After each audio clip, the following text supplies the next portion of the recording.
Macmillan Audio presents Dark Alpha's Hunger, a Reaper story by Donna Grant. Read for you by Victoria Mcgloven.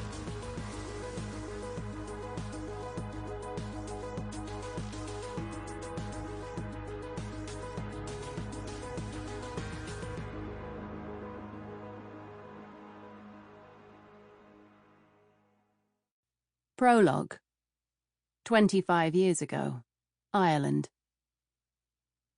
Thea, enough! Get in the vehicle, now! She glanced at Mrs. Boyle, who ran the children's home.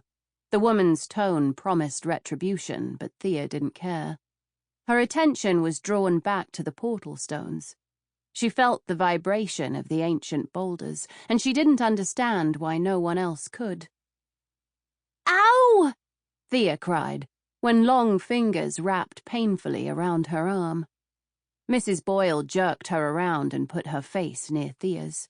You don't listen, child, and you wonder why others find foster homes and you do not. You've been with us since infancy. In 5 years, you've yet to grasp that I won't tolerate disobedience. Even when the thin twig slapped against her bare legs, Thea looked at the stones, her hands yearning to touch them. The wind began to howl. She glanced up to see that the blue sky was gone, replaced by dark, angry clouds. A second later, lightning flashed overhead, quickly followed by thunder that rumbled the ground. But it didn't scare Thea. All she wanted was to get closer to the boulders. Why wouldn't anyone let her near them? It wasn't as if she could harm them. She fought against Mrs. Boyle's hold as the headmistress dragged her back to the other children. All the while, Thea kept reaching out to the portal stones. Long after she was tossed into the vehicle and the door slammed shut, she stared at the ancient boulders until they were no longer in sight. No matter how long it took, she would return. One day.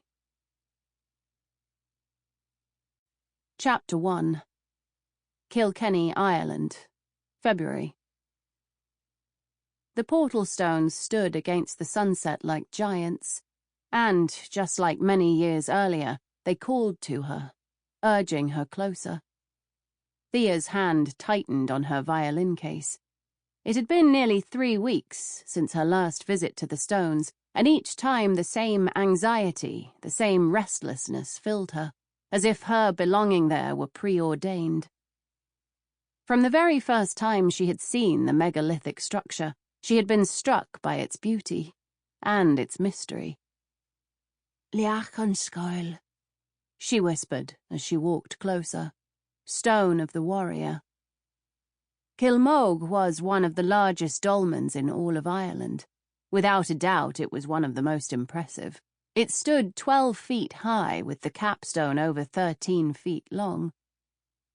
Thea reached the stones and set down her case. She rested her hand on one of the boulders and felt the warmth that seemed to radiate out from the inside. She walked all around the dolmen, looking at the capstone resting on 2 large boulders, with a pillow stone laying on its backstone. She stopped at the entrance that faced northeast, with the enormous doorstone almost 10 feet high.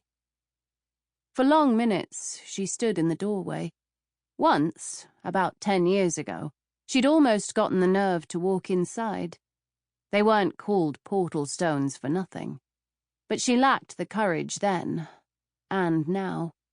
Instead, she visited the dolmen as often as she could, waiting to see what the stones wanted from her. Because she knew they desired something. Otherwise, why would they continue to call her back? Thea retrieved her case and gently laid it flat to open it. Then she pulled out the violin and tucked it beneath her chin as she found the bow. She placed her fingers on the strings and closed her eyes to let the music find her. The notes constantly floated around in her mind, forming melodies and songs without any effort. Today was no different. Placing her bow on the strings, she gently pulled it back, hearing the first soft tones. She gave herself to the music, the notes rising and falling. Sample complete. Ready to continue?